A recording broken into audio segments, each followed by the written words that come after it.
Tonight, SCLC proudly honors the Tampa Bay History Center.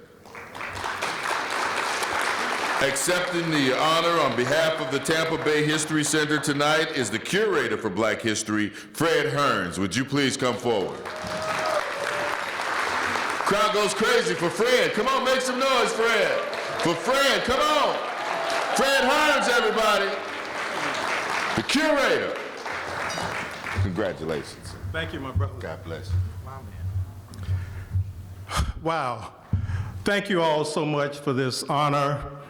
On behalf of Audrey Dupuy, our president and CEO of the Tampa Bay History Center, all of the people who work every day to preserve the history of this great region, I just want to tell you how much this means to me.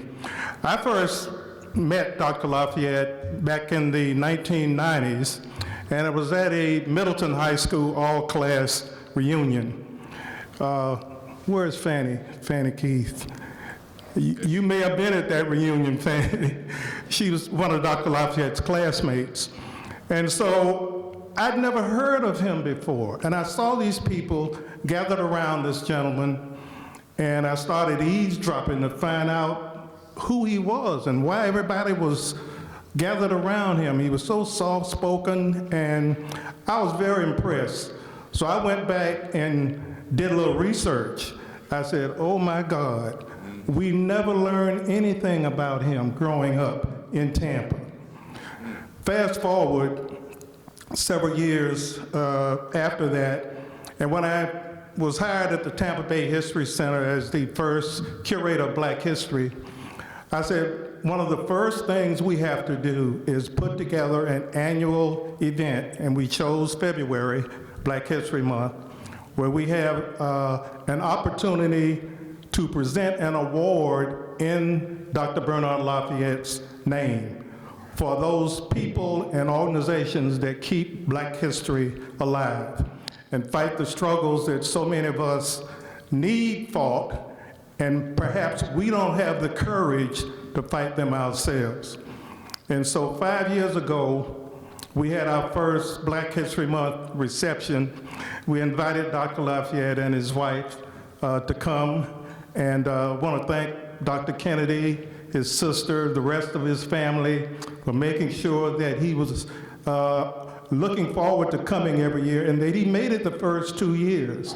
I got to tell you a real quick funny story. So the first year that we presented the award, Attorney Ben Crump was our speaker.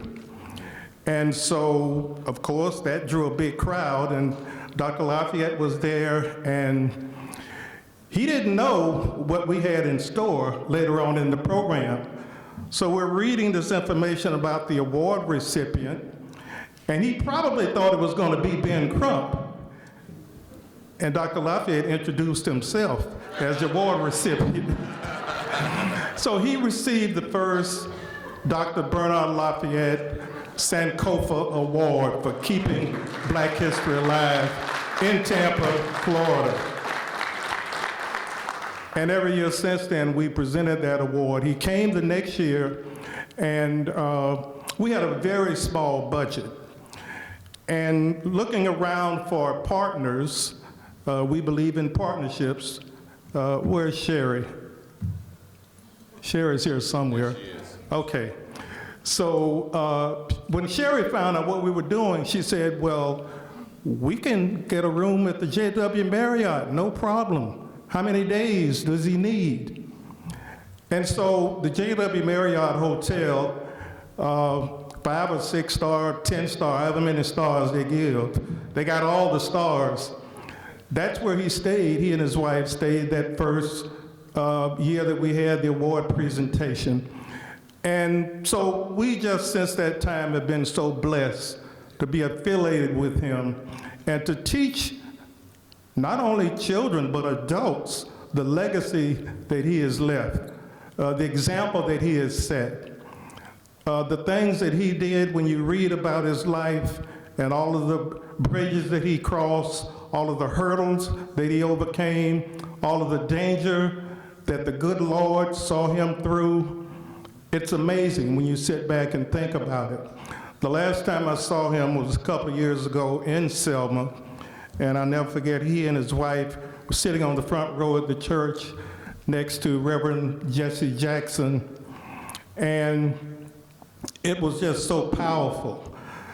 I wish that we could take every young person, black or white, whatever their religious affiliation, to Selma to experience what you experience when you enter that town, and then you see the street that's got his name on it, on top of everything else. We need to continue to teach, talk about what he did, how much he has inspired those of us who knew him, how blessed we were to walk in his shadow. And so we're humbled this evening to receive this award, and we just hope that you will continue the great work that SCLC has done over the years, and we just want to thank you. Please come again to Tampa. God bless you all. Amen.